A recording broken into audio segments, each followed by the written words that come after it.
everybody, welcome to Kimmel's Irish Pub. Time for another movie review. Tonight's movie, Motherless Brooklyn. So this is a story in the 1950s, a New York detective who has Tourette's syndrome is trying to solve, I think, the death of his mentor. So should be interesting. 7.0 on IMDb. Over 10,600 people have rated it this high, so must be good. Edward Norton, Gugu, Mbatha-Raw, I don't know how to say her name, you know her. Alec Baldwin is in it. William Dafoe, Bruce Willis, Ethan Suplee. There's a lot of good people in it. I can keep going, wow.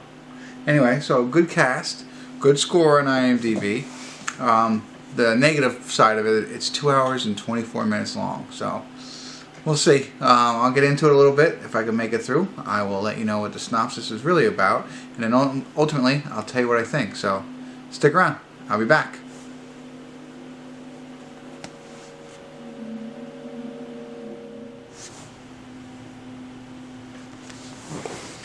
Hey everybody, I want to do a quick check-in here. We're watching Motherless Brooklyn. We're at the 1 hour, 26 minute, and 8 second mark. Still an hour left. But it's entertaining. I mean, it's not dragging on by any stretch of the imagination. But what it is Edward Norton plays a detective, as we know, who has Tourette's syndrome. Of course, in the 1950s, I don't think they had a name for it. At least he doesn't know that. You know, that's just, and I think the good part, not the good part about it, the best part about it is his acting. You know, I've always liked Edward Norton. He's done some phenomenal movies and is a really good actor, and he does this really well. I was trying to think if there's anybody else that could pull it off like he does, you know. So that's the most entertaining piece of this. Now, Bruce Willis was his mentor. Remember I mentioned in the beginning that he's trying to find out who killed his mentor. That happens right in the beginning. They're all part of the same firm, detective type firm, and Bruce Willis was heading that one up and had a group of guys. And so he's trying to figure that out, and he's investigating everything. Now, this investigation now has led him to a corrupt borough in New York. So this all takes place in New York, obviously, Motherless Brooklyn, and they have Alec Baldwin, who is the head of something, construction, stuff like that, who is basically trying to eradicate certain people from different cities. So all non-white, you know, is basically what he's doing, and so that's what Edward Norton's detective work has led him to. So it's kind of gone down a little bit of a rabbit hole, and it really minimized the whole purpose of looking for the person who killed Bruce Willis.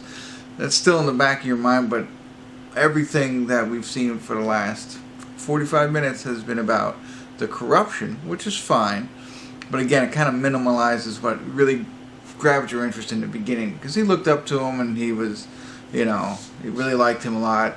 And then you have, you know, his wife is played by Leslie Mann. She's a small part, but again, this all happens in the beginning, and now we're going down this way. So that's the only thing I know it all has to do. I'm sure this corruption has to do with what happened to Bruce Willis's character, but you know, it kind of changed the tone of the movie for me. So that's where we are. Still an hour left, so I'm sure there's a lot more to happen. I'm sure it'll come full circle and we'll find what actually did happen, but really cool part is watching Edward Norton play this role. So I'll get back to it here, and there's a lot of other people in it. I don't know, Alec Baldwin I mentioned, trying to think, I don't know, but it's entertaining. That the hour and 26 minutes that I saw so far has held my interest, so we've got another hour. Hopefully it holds my interest, but I'll get back to it. And if anything interesting happens between now and the credits, I'll jump in and let you know. If not, I'll see you at the credits, give you my final thoughts. So stick around.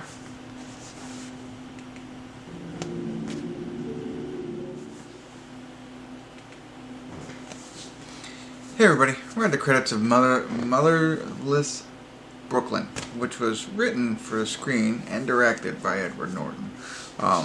It was based on a novel. Evidently didn't know that until watching these credits go here. And you know, it was pretty interesting.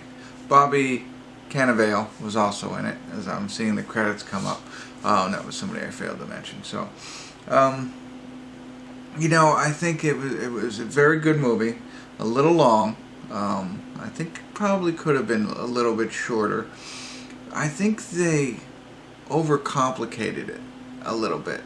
I get it all in the end, but it was a little bit like when they transitioned from what seemed to be like a just normal detective type story into this corruption story, and they even like stopped like showing other characters that were in the beginning and, you know, move it on.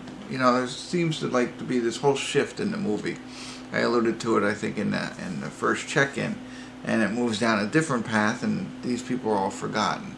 And when they do that, did I mention William Dafoe is in it? He's also in it.